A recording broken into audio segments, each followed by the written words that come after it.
Alright, so I'm going to talk injectors really quick. These ones were what the car came with. They were all broken when I took them out. The seals were bad. I did want to show you, this is what an obd1 injector looks like. I'm actually going back. I had a set of obd2 injectors. The only difference is this little keyway here. See, it's to the side versus centered, so I'll have to change injector clips. But I got these cleaned and flow tested thanks to my buddy who works at Straight Performance. I'll send videos of him. He actually sent me videos of the cleaning and flow testing. These are a factory injector. These are an obd2 injector like the car is.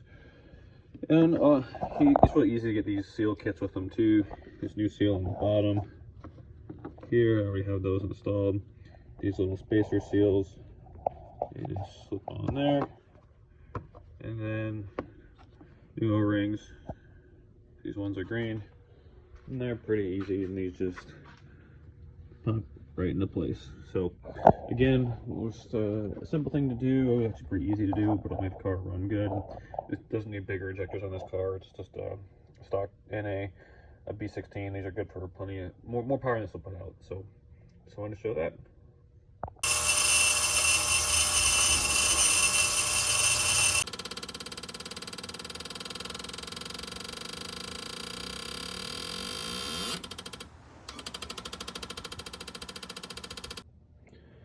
Okay, now I've got my new clean and flow tested obd2 injectors in, which this car was converted to obd1.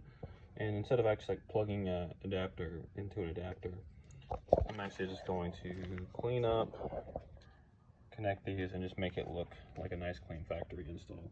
The other thing I want to point out is I got my my little acorn nuts from rice2nice. Well, not rice2nice, they give you a sticker like everything you buy. So I got my fuel rail bolts because this was actually missing some, so you can see the new nuts back there.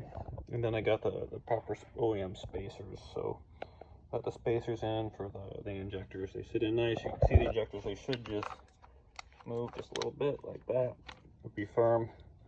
And that kind of shows you have a good seal where it can move with resistance but not move freely. So yep, now I just gotta wire these guys up. Another trick that I do, I actually use this wire harness tape versus electrical tape.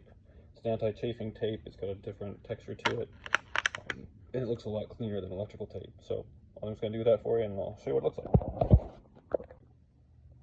Now, just because I'm using an adapter for an adapter, I like to stick them together. So I can see here my wiring colors, and as you can see, it goes red to yellow, black to brown. I have red to yellow, and then I'll do black to brown here.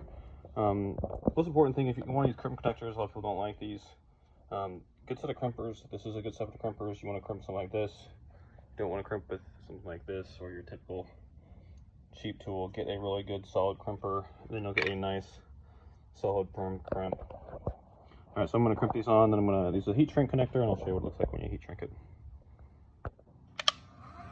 Alright, got my heat gun going. It's just a little cheap heat gun.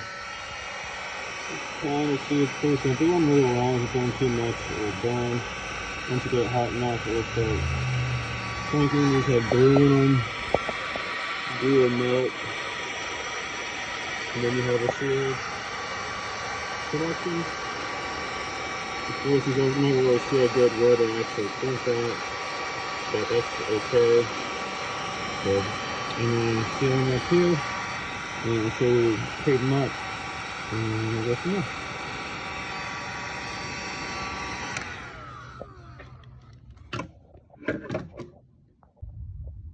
And just like that, I got one done.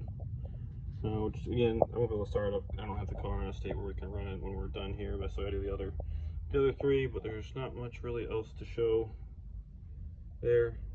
I think it's just a fairly clean looking install. That's all I got for kind of injector upgrade. But one more thing I did on the fuel rail, the owner actually had this clocked wrong, and it's way over tightened. I had to loosen this bolt, turn the banjo down because I actually couldn't get this fuel rail on and off with the throttle body installed because of the angle this was at. But as you can see, the correct angle is kind of down here. Again, that's all I got on the injectors, so everything's available. It's pretty easy to do.